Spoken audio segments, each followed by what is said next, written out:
It's easy to set up a home bar. You just need the right spirits, the right equipment, and the right glassware. So let's talk about what spirits you need. Make sure you have one of each of these from the main categories of spirits. Vodka, a neutral vodka primarily, but you may want some flavored vodkas. A gin, a London Dry gin, or you may want a compounded gin. Rum, a light white rum, and maybe a spiced rum. Tequila, Blanco you may want for cocktails. Whiskey, either a blended whiskey, bourbon, or a single malt scotch. Brandy, VSOP cognac. This cognac is easy to find and is great for cocktails or for sipping. And liqueurs. Primarily, you're probably going to want Cointreau, Kahlua, Baileys, Amaretto, Sambuca, and Campari. You're also going to need Angostura bitters, cream sherry, sweet vermouth, and dry vermouth. This is a long list, I know, but you can build up your bar slowly, buying 1 or 2 items at a time. Just don't drink faster than you buy. A good tip when making cocktails at home is to start with the cheaper ingredients, then build your cocktail with more expensive ingredients. This way, if you make a mistake and have to start over, you're going to lose the cheaper ingredients first. Stock a range of mixers for your home bar. You're going to need club soda or soda water. Be aware that these mixers can have additives in them, such as salt and other flavorings. Tonic water, which is a little more bitter than club soda, but it's also been sweetened, so be careful, especially with cocktails that you want to watch your calories. And these are used for cocktails such as gin and tonic. Ginger ale, which goes great with spicy brown spirits such as whiskeys. Lemon lime soda such as 7-Up or Sprite. And cola, such as Coke or Pepsi, especially for a rum and Coke, for example. Garnishes don't just decorate your drinks, they add flavor and aroma to them. For garnishes, you need the following. Some herbs, such as mint, I prefer to use spearmint, some parsley, and perhaps some cilantro you'll need. Some citrus and orange zests. Here we have some lemon zests. And then some fruit. You have some pineapple, melon, berries, strawberries, and olives, which you're probably going to use in your martinis. And then you want some kosher salt or some coarse salt to rim your glasses. The old adage that an ounce of image is worth a pound of performance clearly relates to cocktails. Garnishes are the perfect way to make any cocktail look delicious, impressive, and professional, even if you've never bartended a day in your life. It's important to choose the right type of orange for garnishes. Navel oranges, although not great for juicing, have a thicker skin than juicing oranges and look good for garnishes. When you're slicing citrus fruits such as lemons, limes, or oranges for garnishes, cut both ends off so that it stands straight up. After you've cut both ends off, stand it up and cut down the center through both poles. Turn each half flat side down and cut along the equator. Then cut into 1/2-inch slices. If you want your garnishes to look ultra professional, make a cocktail flag. Place an orange slice on the edge of the glass, then take a maraschino cherry and secure it with a toothpick so that the cherry is as close to the middle of the orange as possible. And voila! Cocktail flags are used for whiskey sours and Collins cocktails. Slices are another attractive garnish. You're basically slicing the fruit in circles, so cut a slit in the middle, and then you have a slice garnish. Lemons will remain fresh for about 2 days if you refrigerate them and cover them with a damp cloth. However, limes oxidize quickly. To make a spiral garnish, you're going to need a channel knife, which you can get in a kitchen supply store. And you can use this for lemon and other citrus fruit. What you're going to do is cut off one end of the citrus fruit, then start cutting with the knife where you see the rind. Then make a sharp left and cut in a spiral around the fruit. Cut off the ends of the spiral to make it look neater and twist it over the surface of the drink so that you catch those oils. Then place the garnish decoratively on the rim or the side of the glass. I've also seen some bartenders put them inside the drink. If you're intimidated by the spiral, don't worry. One of the easiest citrus garnishes to make is the zest. The zest is just the outside of the peel, whether it's lemons, limes, or oranges. What you're going to do is take a knife or a peeler and cut an oval in the peel, about, 1 inch or 1.5 inch long, about the size of a $50 coin, making sure that you're not getting any of that white, pithy part. What you're going to do is squeeze the zest so that it shoots the oil over the cocktail.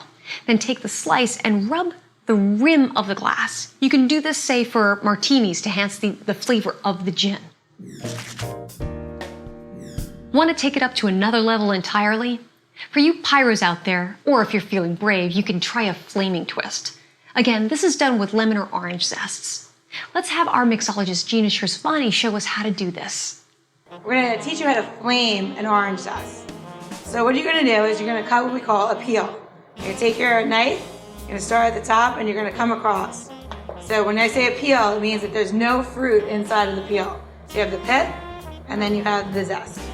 So you're going to take your peel, put it over the top of the glass with the lighter, heat it up for a few seconds, and then squeeze to get that nice flame.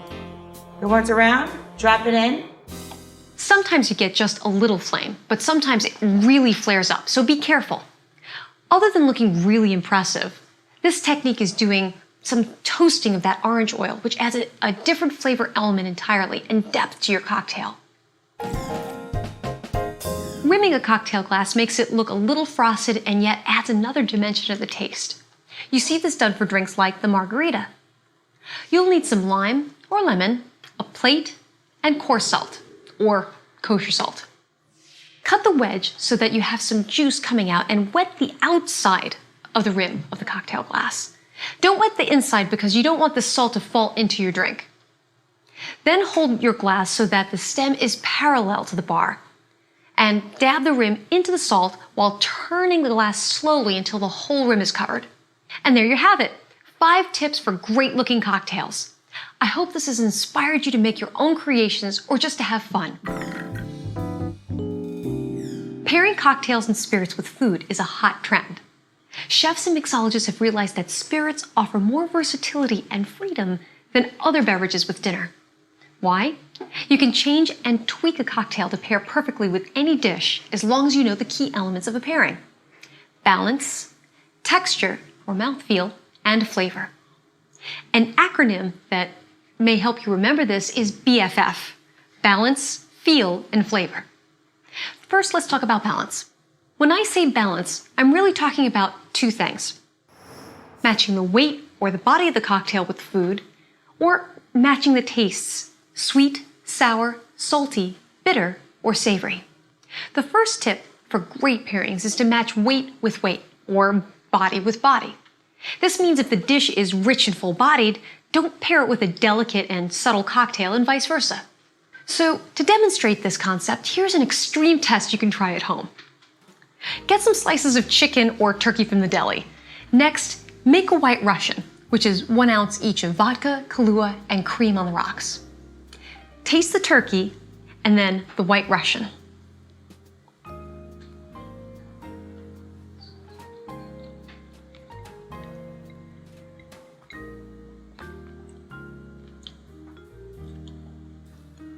What happens? I think you can see that when you're tasting the turkey, you're getting the flavor of the turkey, but when you taste the White Russian, the intensity and the weight of the White Russian is overpowering the turkey. The weight of the White Russian overpowers the turkey instead of enriching the flavor. So you can see the importance of matching the weights of the food and drink. Serve full-bodied, rich drinks such as the White Russian with desserts or at the end of the meal. Serve more delicate drinks such as the martini and the mojito with lighter foods. Also make sure that the sweetness of the cocktail is balanced with the dish. In some cases, you may need to adjust the cocktail to reduce the sugar. For example, using dry vermouth in your martini versus a sweet vermouth. Otherwise, the sweetness may overpower the dish or make the dish taste sour. At times, you may need to increase the sugar in a dish so that it balances with the cocktail. Here's another good tip. To make them more food-friendly, choose cocktails that are a touch lower in alcohol. One of the reasons why many people think spirits can't be paired with food is that they're higher in alcohol content when compared to wine. Spirits have an alcohol level of about 40%, and cocktails are about half that, between 17 and 25% or more. And then wine can be lower than that, anywhere from 5 to 15%. So what does the alcohol content do to the palate? So let's try this test. Here we have a whiskey, and we have a black pepper crusted deli turkey.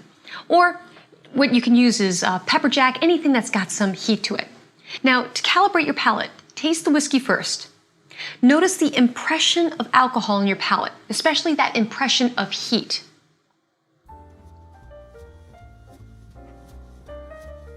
Next, I want you to taste a little bit of the turkey. Make sure that you're getting some of that black pepper or some of that heat, and then taste the whiskey again.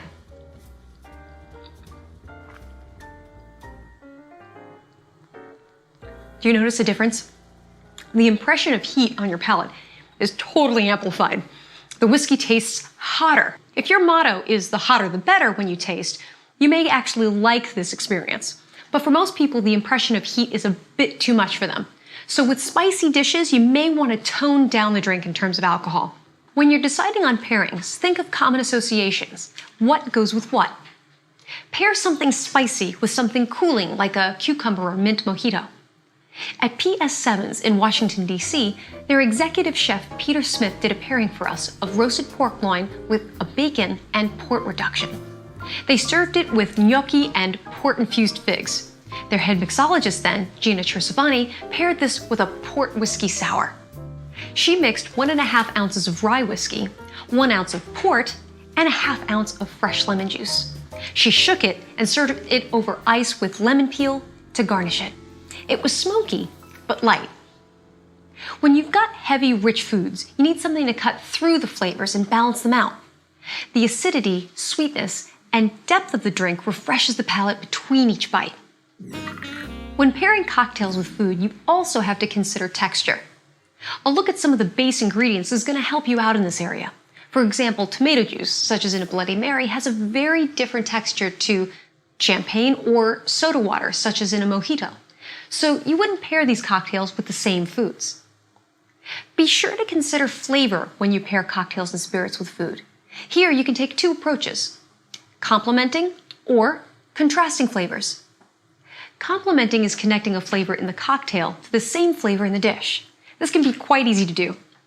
An example of complementing flavors could be a wild mushroom or shiitake ravioli or risotto paired with a scotch. Wild mushrooms and shiitakes are a bit earthy and smoky, and these characteristics creates a connection to some of those peaty aromas and flavors in a scotch. Or you can serve lime margaritas with shrimp ceviche for another complementary pairing. Contrasting is the opposite of complementing. It takes an element in the cocktail or spirit and counters it in the food so that both the flavors stand out or a new flavor is created.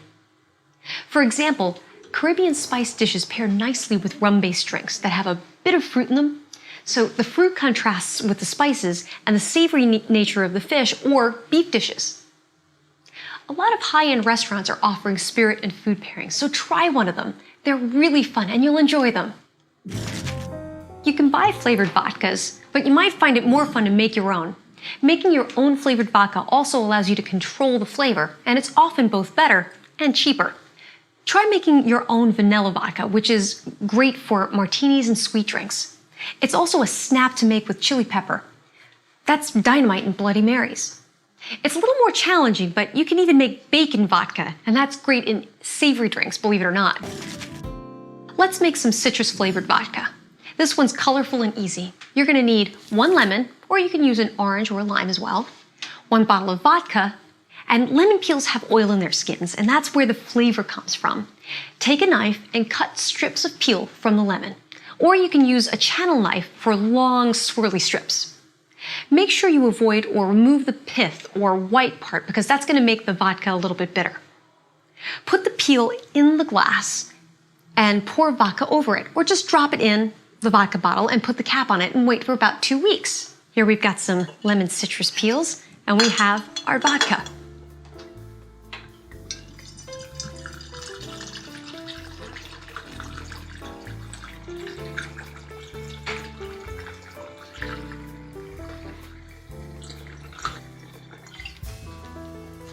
Lemon-flavored vodka can be added to cocktails such as martinis for a nice lemon flavor. Put your infused vodkas in pretty bottles and they'll make great gifts too. When you're trying to watch your weight, cocktails can be one of those things that can derail your diet. Generally, one shot of 80 proof or 40% alcohol by volume spirit is about 100 calories. When you're blending a few shots of different types of spirits in a cocktail, these can really add up. For example, a 12-ounce Long Island iced tea has 520 calories, and a pina colada has more calories than a Big Mac. So what do you do when you're trying to watch your weight and you still want your cocktail? Tip number 1, go for club soda mixers. Club soda actually has very, very little calories, so you're going to want to be able to use that versus something else like juices. But watch it that tonic water has more calories because it's often sweetened to counteract some of that bitterness. And sometimes a gin and tonic can be just as many calories as, let's say, a Cosmo or a martini. Tip number 2, avoid sweet touches. Right now, the trend is to have all these little sweet little touches on drinks, either drizzling with chocolate sauce or rimming the cocktail glass with sugar. So in order to watch your weight, do away with some of those kind of sweet touches. Tip number 3, make smart substitutions. Sometimes you may want to substitute maybe a lighter milk for a heavy cream in some of your White Russians, or you want to make some smart substitutions that are a little bit lower in calories. Some people replace simple syrup, for example, which has 50 calories per ounce, with a low-calorie sugar substitute, such as Splenda, or with agave syrup. Agave syrup is a bit stronger, so you don't need to use as much of it. Or you can try substituting juice for liqueurs in some cocktails. For example, orange juice instead of a triple sec in a margarita or Cosmo. Or for mixers, you may want to use some diet sodas in like a rum and Diet Coke. All of these tips will help you keep on track and on top of your calories while enjoying your favorite libations. The seasonal cocktails we'll make in this session will have your guests raving at your holiday parties. Our award-winning mixologist will show you how to make them and a few other trendy drinks that'll be good year-round. Today, I will be making my cocktail, the Eminent Domain. This is one I created completely from scratch, and it is a gin base. I used one of the favorite gins of mine, Blue Coat, due to the orange peel and citrus notes. This is a great example of a very neo-modern martini not based on any of the classics. Kind of having fun with the new craft of mixology. So we're going to start with 1 ounce of Blue Coat gin.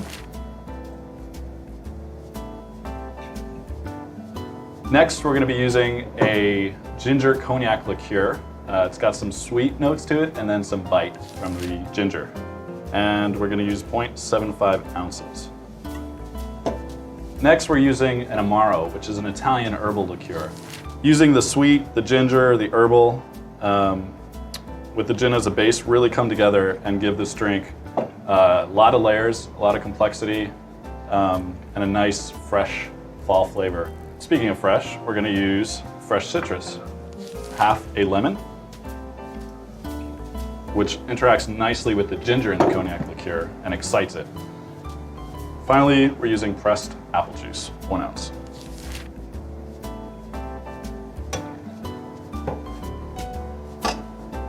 Gonna shake it.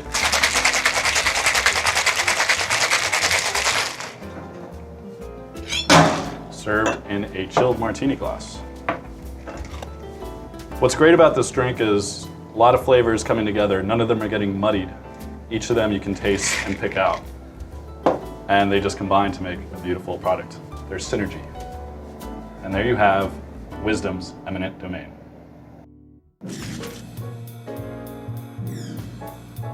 We're gonna make the switchblade. And what you're gonna need is 1.5 ounces of tequila, 1 ounce of cilantro simple syrup, and you're going to need celery bitters for about 3 dashes. So you're gonna take your lime, cut it in half, and you're gonna use about 1 lime, so it's about 1 ounce. And I say 1 lime instead of using an actual measurement because it just seems to be a little bit more fun. Then we're gonna take our tequila, measure that, cilantro for 1 ounce, and then we're gonna fill with ice. So to notice that the top of the glass is filled with ice, it's not at the bottom. The ice content is very important in making any cocktails because the water is necessary for actually mixing the drink. Then we're gonna take our celery bitters, 1, 2, 3 dashes, and then we're gonna top it off with a little bit of soda water. So this is a long drink. So what you're gonna wanna do is take your spoon, put it in the bottom, kind of twirl it on its way up to incorporate all the ingredients. So you have a nice bright green flavor, or color I should say. You're gonna cut off the end and we're gonna make a wheel. So looks like a wagon wheel, has a little slit on the side, on the top of the drink, and that is the switchblade. Today, we're gonna make a punch de crème. What the heck is that? Well, in my culture, it's our version of eggnog. I'm from Trinidad. It may be a punch de Cuba or a coquito in other cultures or simply eggnog. But what's specific to punch de crème is that it is a rum punch or a rum eggnog. So what we're gonna need, we're gonna need a dozen eggs, condensed milk, evaporated milk, and then a liter of rum. We're gonna need a little bit of lime zest as well, quite a bit actually, okay? I've already cracked and whisked my eggs. Then we're gonna take a whole lime, and we're gonna try to get as much of the peel off as we can. That's why I like this wide peeler. It's a lot easier to manipulate than the regular peeler. Drop that whole zest right in, and we're gonna whisk. The reason we add the lime to the eggs is to cut the freshness or that egginess out of the eggs. Once you have that mixed in well, we're gonna leave the lime zest right in there. But now we need to add our milks. The first milk we're gonna add is our condensed milk. 3 cans. Oh yeah, look at that stuff go. I use a spatula to get all of the condensed goodness out.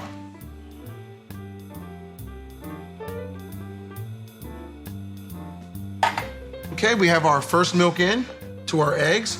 We're gonna give it just a little bit of a stir. And then we're gonna add 6 cans of evaporated milk. Now that we have all of our milks added, you just wanna mix it up really well. And it is almost ready to go, but I just feel like I'm forgetting something. Aha, our rum.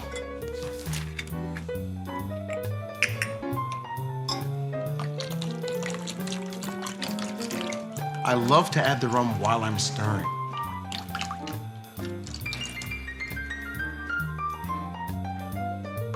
Once you feel like your milk is mixed up really well, it's time to season the pot. First things first, we are done with our magic lime. That's why using just one peel makes it much easier to get out. Then we're gonna take fresh nutmeg and grate it directly over the punch bowl.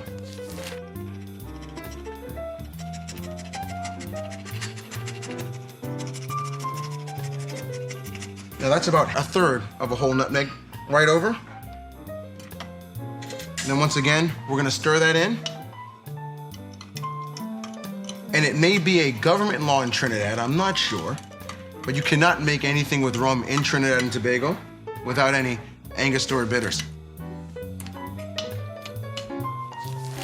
You always have to be careful and count and make sure you don't put enough bitters or too much bitters.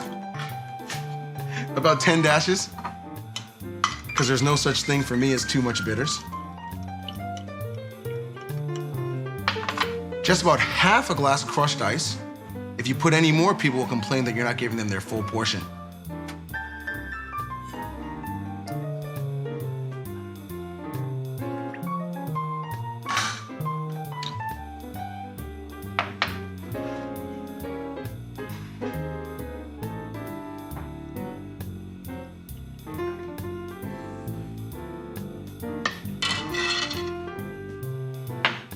If you choose, just a little more nutmeg right over the glass.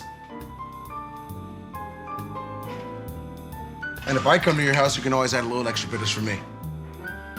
Punch de crème.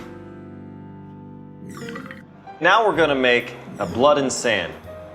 Now this is a great drink really for any time, but especially during the winter because it warms you up from the inside. So first, of course, ice down your cocktail glass.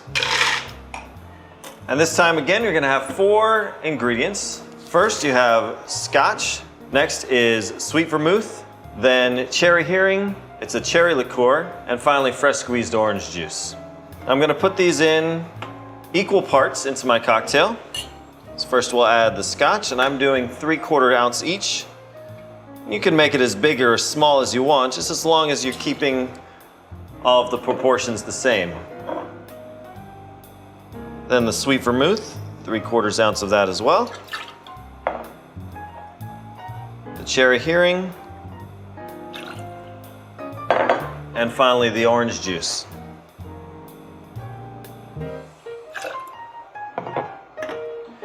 And you add some ice. And shake it crazy hard.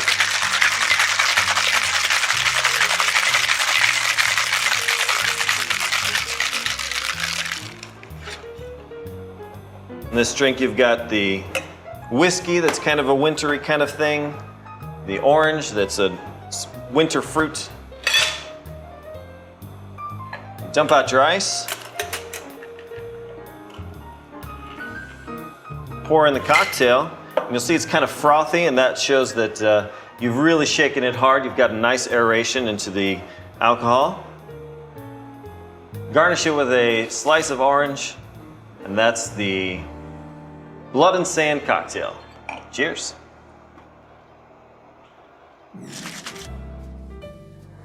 We're gonna make a cocoa special. It's on the lighter side of cocktails, and by lighter, I mean by calories. We're gonna use 1.5 ounces of tequila, 3 ounces of chocolate coconut water, and then we're gonna use 1 ounce of low-calorie ginger syrup. The recipe for that is very simple. It is 1 ounce of chopped ginger, 1 cup of water, 1 cup of powdered sucralose, which is low-calorie sugar. You're gonna take that, boil it for about 7 to 8 minutes, strain out the ginger, and what you have left is what you're gonna use for your simple syrup. So let's get started. So we're gonna take our tequila for 1.5 ounces. It's very important to measure low-calorie cocktails because if you don't, then how do you know what you're putting in there? Then we're gonna put 3 ounces of our chocolate coconut water, which is a great antioxidant and rehydrant. And then we're gonna take 1 ounce of our low-calorie ginger syrup. Put that in there. Get a glass, cap it off nice and tight. Give it a good shake.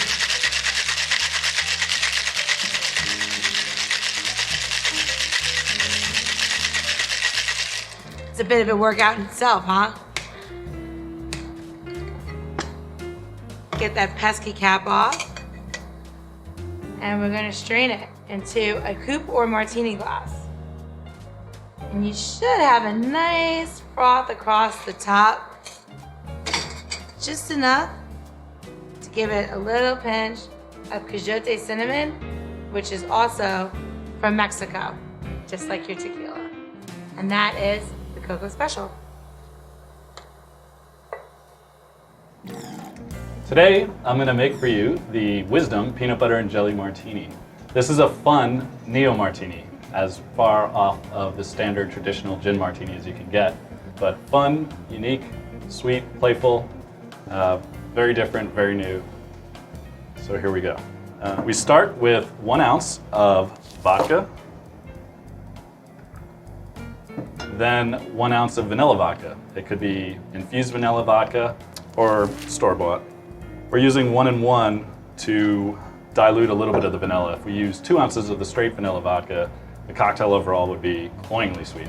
This is already a sweet cocktail, so we don't want to do that. Next, we're going to be using creme de cassis, which is black currant liqueur, and it's key to get a good creme de cassis. There's a lot of great French creme de cassis out there. That's what I'd recommend going for. And we use 0.75 ounces of that.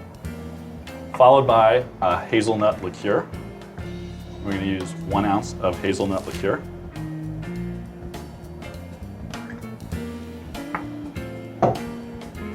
And then we're going to put a tiny little bit of jam spread, real tiny. Shake up all the ingredients.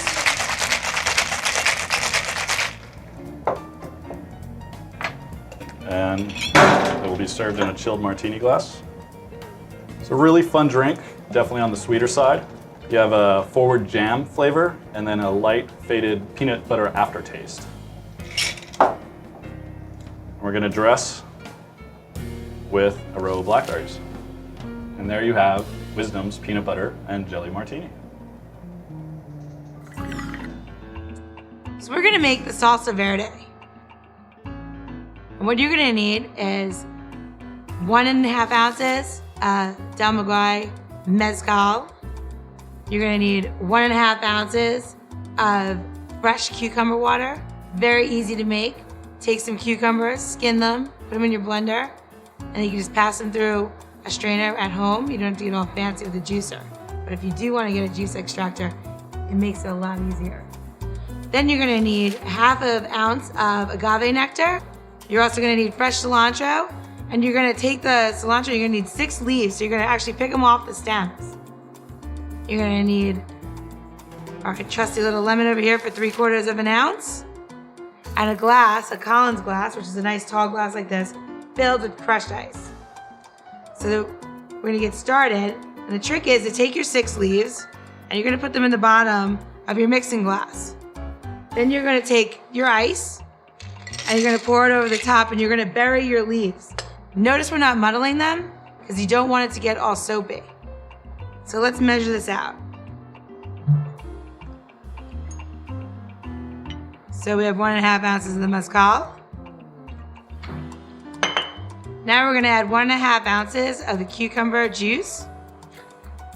And then we're gonna add 1/2 ounce of agave nectar. So you're gonna wanna pour that out into,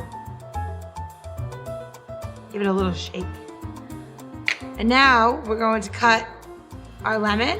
So we're gonna cut off the butt. Cut it in half. And we're gonna juice. So big end in, little end up. So now this is gonna have it's gonna be a little bit different than when your lime juice. I'm gonna squeeze that in.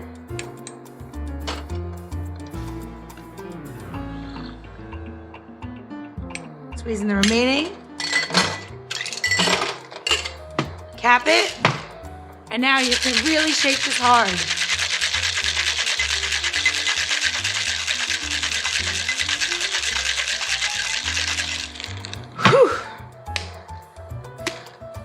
Take off your cap.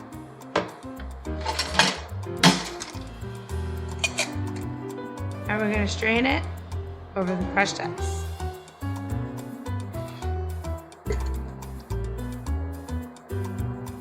Then we're gonna take our cilantro, give it a little aromatic by slapping it on your hand. And we'll feed it in.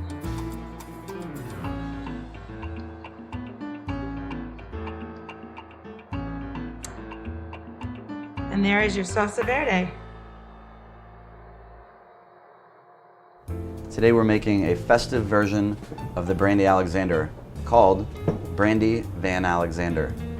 We're going to start with 1 scoop of vanilla ice cream. And I like vanilla ice cream, so we'll add a little bit more. We're going to use, instead of creme de cacao, we're using Fair coffee liqueur.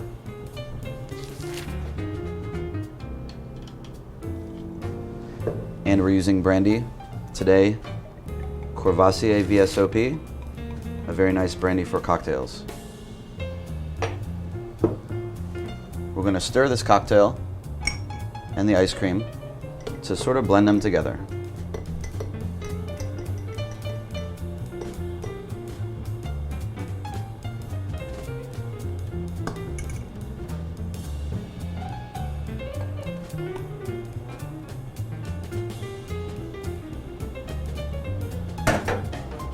We'll finish the cocktail as we do a classic classic Brandy Alexander with a little fresh grated nutmeg.